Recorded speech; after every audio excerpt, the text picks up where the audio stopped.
दुनिया का सबसे बड़ा पिरामिड जिसको द ग्रेट पिरामिड ऑफ गिजा कहते हैं, क्या आप जानते हैं कि इसको एलियंस ने बनाया था? अच्छा, यानी खलाई मखलूक आई थी और इसे बना के चली गई। ठीक है। और इनको बनाने में जमीन की कुछ पुरस्कार मखलूकात ने भी मदद की थी। ठीक है, समझ गया। और ये पिरामिड्स इन्होंने इसलिए बनाए थे ताकि जमीन के लोग इन्हें देख के हैरान रह जाए। और फिर सैकड़ों साल बाद मैं यानी कि फिरोजी इस पे एक वीडियो बनाया, इसे बस इसीलिए बनाया गया था। इस हवाले से अगर आपको सबूत चाहिए तो कुछ टाइम पहले व्हाट्सएप पे मेरी बातचीत इस पिरामिड को बनाने वाले एलियंस के ठेकेदार से भी हुई थी। और अगर आपको यकीन नहीं हो रहा है तो मैं आपको उस एलियन से होने वाली बातचीत के स्क्रीनशॉट भी दिखा सकता हूं, ये आप देख सकते हैं। बिल्कुल चुप नहीं चाहिए, रखो अपना सर्टिफिकेट।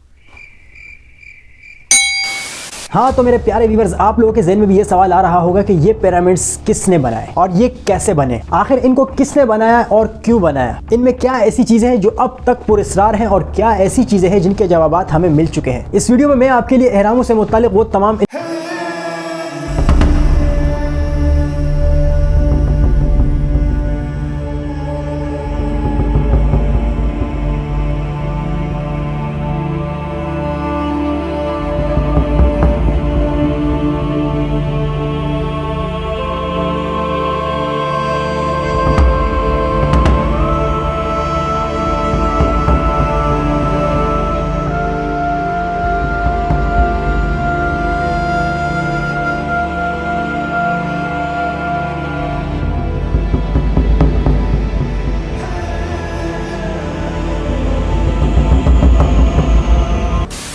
दोस्तों, इस वक्त दुनिया में बहुत सारे एहराम मिले हैं जिनमें से 118 तो सिर्फ और सिर्फ इजिप्ट में मौजूद हैं। और इन तमाम पिरामिड्स में से सबसे पुराना और सबसे बड़ा pyramid the great pyramid of Giza को माना जाता है। इसकी ऊंचाई 481 फुट है और यह पिरामिड आज से तकरीबन 4500 साल पहले बनाया गया था। अच्छा, वीडियो को आगे बढ़ाने से पहले एक बात बता दूं कि मैंने कहा कि इन एहरामों को इतने हजार साल पहले बनाया गया, तो यहाँ पर एक सवाल आपके जहन में आएगा कि भाई हमें कैसे पता चलता है कि ये एहराम इतना पहले बनाया गया? क्या उस एहराम ने हमें बताया कि भाई मैं इतना पुराना हूँ? आखिर ये कैसे पता चल जाता है कि कोई चीज कितनी पुरानी है? तो आपको बता दूं कि जमीन पर कब से कौन सी चीज मौजूद है, इसका पता डेटिंग के तरीकों से लगाया जाता है। जमीन पे मौजूद फोसिल्स पे, आतशफिशां पहाड़ों पे और पुरानी तरीन राख में पोटेशियम आर्गन देखा जाता है। ये आर्गन उस चीज में करोड़ों साल में कम होता है और उसकी कम हो चुकी मिकदार के मुताबिक जियोलॉजिस्ट आपको ये बताते हैं कि ये चीज इतनी पुरानी है। इसी तरह जानदारों यानी कि जानवरों, दरख्तों और इंसानों में अलग तरह की डेटिंग की जाती है जिसको कार्बन डेटिंग कहा जाता है। अब डेटिंग एक अलग और लंबा टॉपिक है और यहाँ पर मैंने इसकी बात इसीलिए की क्योंकि पुरानी तरीन चीजों का पता लगाने के लिए कि वो कब से मौजूद है उस पर डेटिंग की टेक्निक्स अपनाई जाती है। जैसे कि डायनासोर्स आज से तकरीबन 65 मिलियन साल पहले मौजूद थे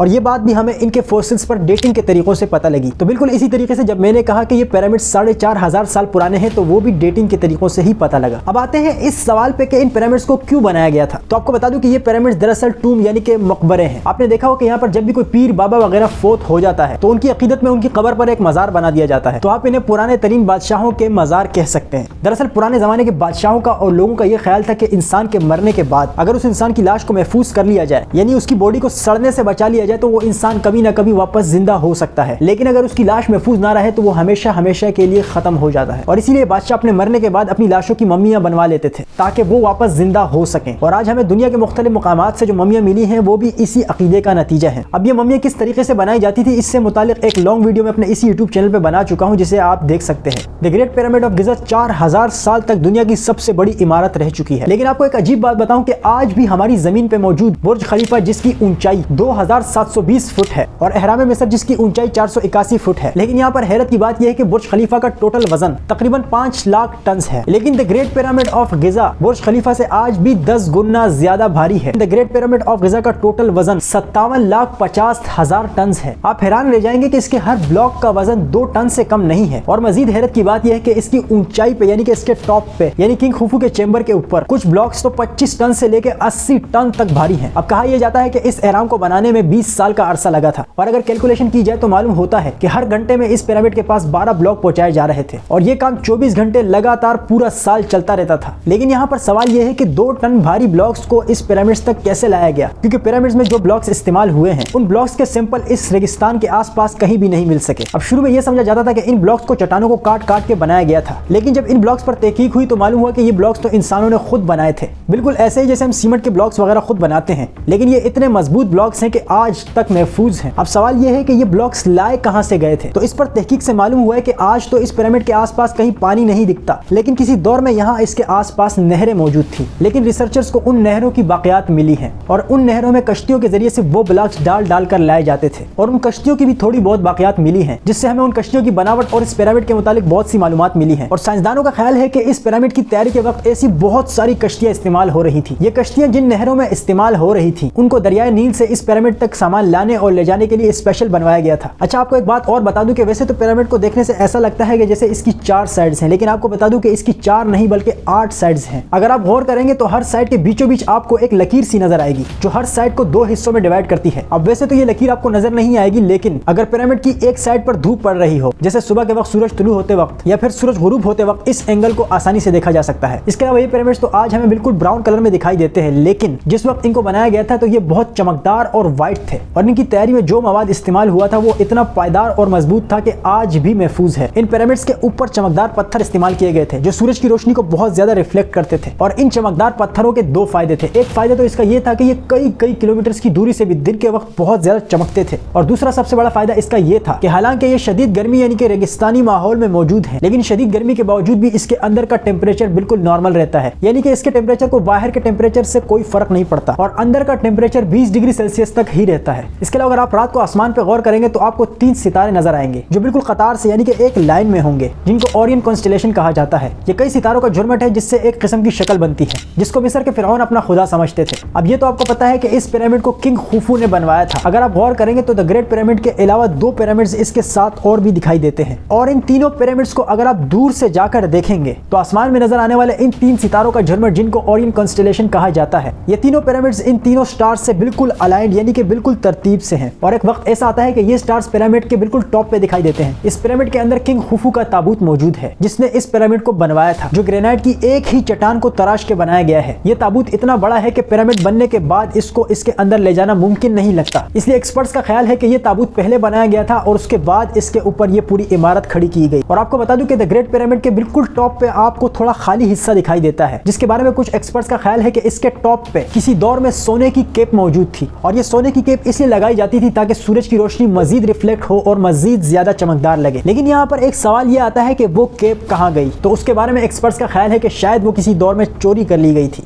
अब यहाँ पर मैंने आपको इतनी बड़ी कहानी तो सुना दी, लेकिन आपको यहाँ पर एक पुरस्कार बात ये बताऊं कि इन पिरामिड्स के अंदर से बादशाहों का सामान यानी कि उनकी ज्वेलरी और उनके काम की कुछ चीजें जरूर मिली है, लेकिन इनमें से कोई भी मम्मी आज तक नहीं मिली और दुनिया का शायद ही कोई ऐसा पिरामिड है कि जिससे मम्मी मिली है। लेकिन चूंकि जो भी मम्मी मिली तो उन मम्मियों से मुतालिक सारा सामान इन पिरामिड्स में मौजूद होता था और इसीलिए कहा जाता है कि ये उनके टूम यानी कि उनके मकबरे हैं। अब यहाँ पर जो अजीब और पुरस्कार बात है वो ये है कि हालांकि ये कहा जाता है कि किंग खुफू की लाश को मम्मीफाई किया गया यानी कि उसको मम्मी बनाया गया था और उसे एक ताबूत में रखा गया था जो गिजा के एहराम के अंदर किंग्स के चेंबर में मौजूद था। लेकिन यहाँ पर हैरत की बात यह है कि जब किंग खुफू की लाश को तलाश करने की कोशिश की गई तो ये ताबूत खाली मिला। अब सवाल यह है कि किंग खुफू की लाश कहाँ गई, और ये एक ऐसा सवाल है कि जिसने किंग खुफू की मौत और इसकी बाकियात के बारे में बहुत से नजरियात और सवालात खड़े कर दिए जिनके जवाबात आज तक नहीं मिल सके। और यही वो बात है कि जो हमें चकरा के रख देती है। अब कुछ लोगों का यह ख्याल है कि इन पिरामिड्स के नीचे कुछ गार भी मौजूद हो सकते हैं। इस हवाले से कई सारी थ्योरीज हैं, लेकिन एक मसला यह है कि इनके अंदर ज्यादा खुदाई नहीं की जा सकती क्योंकि इजिप्ट की गवर्नमेंट यहाँ पर ज्यादा काम की और ज्यादा खुदाई की इजाजत नहीं देती, जिसकी वजह से इस राज को फाश करना और भी मुश्किल है।